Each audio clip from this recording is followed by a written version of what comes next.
Sus ancestros, quienes posiblemente fueron esclavos, dejaron este mundo hace mucho tiempo atrás. Sin embargo, ella quiere que se le compense económicamente a ella y a otros quienes son descendientes de esclavos. La reportera que ves en pantalla arrastró por el suelo toda su idea y lo verás en este video. En él, una progre y una periodista hablan sobre dinero y cómo sacar provecho de la historia para obtenerlo. Mira el video completo y dime qué opinas. Lloyd's of London are set to invest £52 million in, I say invest, it's not going to invest, is it? Reparations to racial equality. I don't know who wrote this. Let's just completely ignore that. They're going to pay £52 million in reparations for their significant role in the slave trade. There, that's a bit easier. This comes after an 18-month review found that the insurance market was playing a quite central role to the maintenance of slavery. Basically, they were insuring the ships carrying the African slaves across the Atlantic. Well, joining me to discuss this is broadcaster and journalist Afia Hagan, regular here on Talk TV, of course. Good morning to you. Good morning. I'm not a fan of reparations. I'm not entirely sure that people in the 21st century should be apologising for and trying to make good for horrible things that happened in the past, because the past, pretty much until 100 years ago, was horrible for virtually everyone. Some people had it more badly than others, but pretty much everyone had a horrible, horrific, terrible life. And I'm not entirely sure what reparations do to solve that. Why do you think this is a good idea? 52 million quid.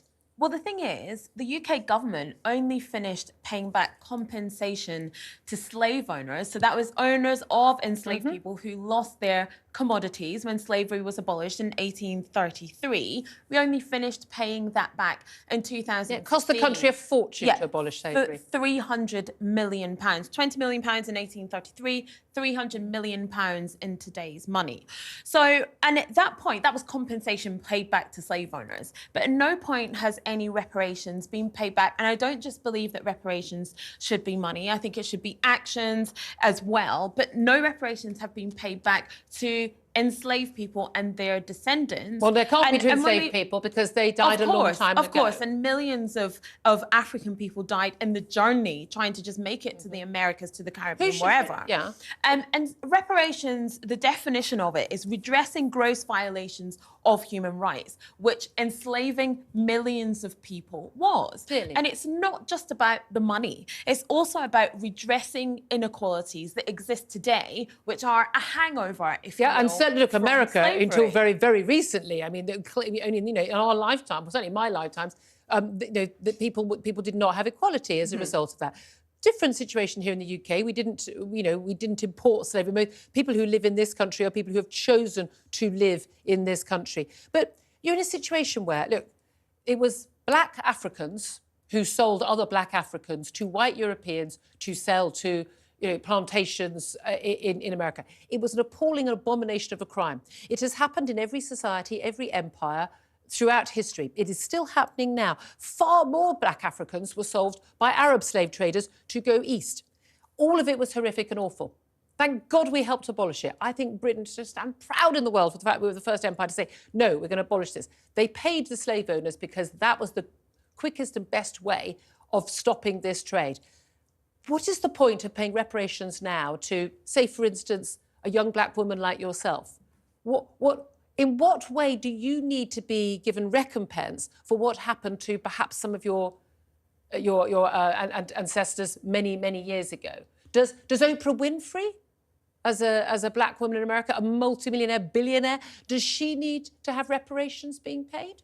I think the point of reparations, like I said, it's about redressing this gross violation of human rights, which is something that we... You can't redress it. But it happened. But that's exactly. But it's something that we, like you said, we cannot deny that has happened. No one's denying it. And there has to be some sort of compensation paid. We can't just sort of carry on like we are now and not redressing the inequalities, which are the hangover from slavery that exist now. So basically, you have inequalities in the NHS, in the police service. Inequalities in the NHS? Yeah, huge. Because of slavery.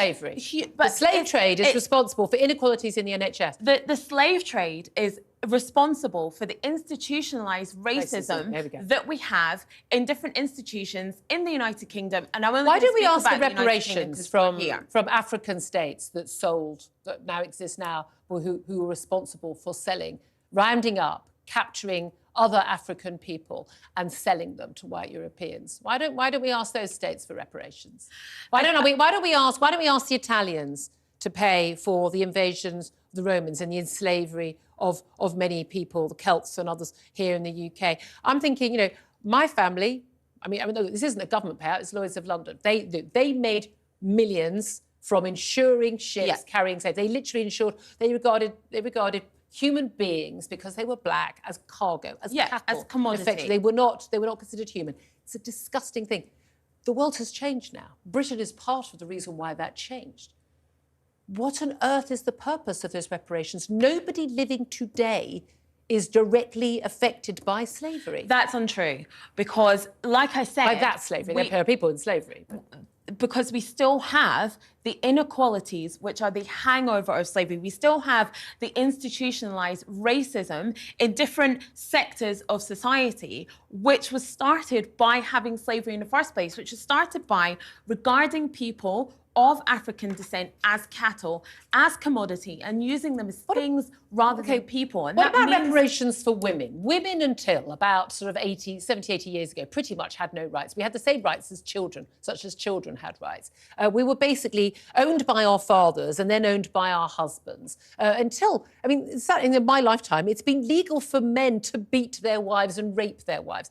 When are we getting our reparations from all the men? Because we're living under that subjugation. I mean, it's at some point you have to have a cut-off point in history.